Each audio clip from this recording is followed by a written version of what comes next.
What's up guys, welcome to Why Console Gaming is Dead Part 1.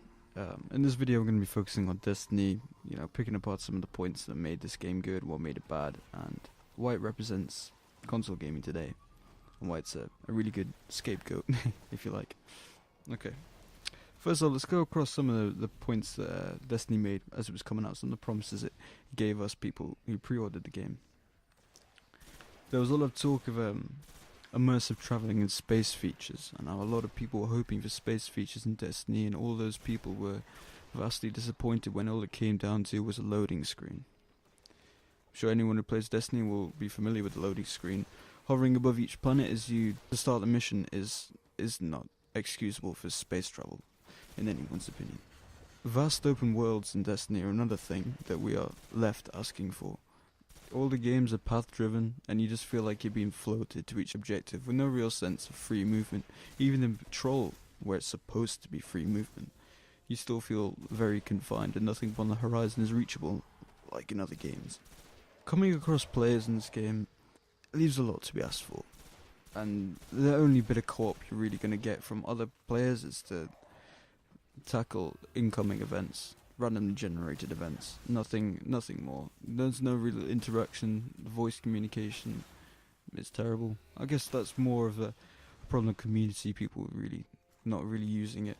Before Destiny's release, it was scheduled to be all under one price, the DLC all under one price, but unfortunately that wasn't the case. Now I really do want to touch upon the DLC in a separate video, but I just want to say right now that the robbing bastards are selling 2 DLCs so far for £20 each. It's not like you don't need these DLCs, you need these DLCs to surpass level 30, so it's like, they just want more money off you. It's ridiculous. So yeah, as I said, I am going to touch upon the DLCs and give them more video in part 2, where me and my friend are going to chop and dice it up, have a look at it. Both our opinions of the DLC put together, combined. That should make for a much better video. Otherwise, it'll just be a big clusterfuck trying to put it all into one. The next thing I want to touch upon is the lore in this game. A lot of games have really deep lore that you can really soak into. You can go and externally, outside of the game, go and look into the lore and feel even more involved than you are when you're playing. But with Destiny, that's not a thing. Every single time you go to a position in the game where you think you're going to be told some backstories, something quality, you're just not. They just reference things, they throw things out there but don't ever develop on them. There's a lot of, I could tell you of the great collapse, I could tell you of the great this and this, but you just don't get anything. You just feel like you're just playing another shooter. You don't feel as involved as you can with games like Skyrim with deep, rich lores this game should have had. Now the next part, some more in-game content we're going to talk about now is Destiny's weapons. Now, most of the weapons in Destiny, the skins are very recycled. They come up under different names when you pick them up in the loot through missions. So, since these weapons look extremely similar, there's only so many different models for assault rifles, only so many different models for the hand cannons, things like that. It gives you a stale taste. It doesn't really make you feel like your weapon is unique as how it was sold to us before the game came out. And we saw that the E3 gameplay demo. It's a great example of this, where they showed us getting a Thunderlord, some mystic, rare-looking weapon that we were like, oh, I really want to get that gun. Or like, I really want to get my own special-looking thing that people are going to look at and think, damn, I wish I had one of those. But the thing is, they probably do. The reward system, probably one of the biggest complaints in this game. The reward system is at the end of every mission, you get randomly selected a piece of loot that you get to take up the mission as a reward. Now since it's completely randomly generated, no matter if you got 200 kills and the other people in your team have got like 10 kills, or however much they've contributed is completely thrown out the window, as you get a helmet as they get top grade weapons and armor. Now in my eyes, after Bungie having have had Halo, one of the games that really defined first person shooters and defined like battle arena games, surely they could have got the PvP right. I mean, surely it's Bungie. They made Halo. But no, the PvP is a steaming pile of dog shit. Is a prime example of how not to do a PvP.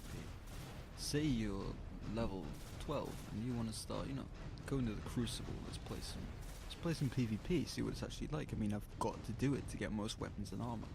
I've got to do it to get past a certain point, so I have to try it out.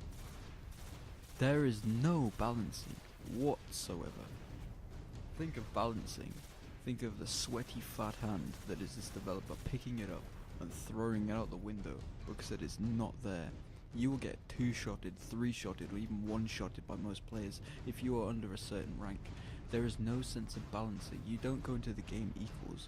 You go into the game against a load of level 30s when you're like level 12. It is simply ridiculous and unplayable. And I simply refuse to play it anymore. The amount of times I've raged trying to play it is just beyond the point of trying anymore. The reason I really chose Destiny is because it just offers us a game that everybody wants. Everybody wanted at the time. There was so much hype about this game. But then when it came, it was just like a painting. It was bullshit. It wasn't real.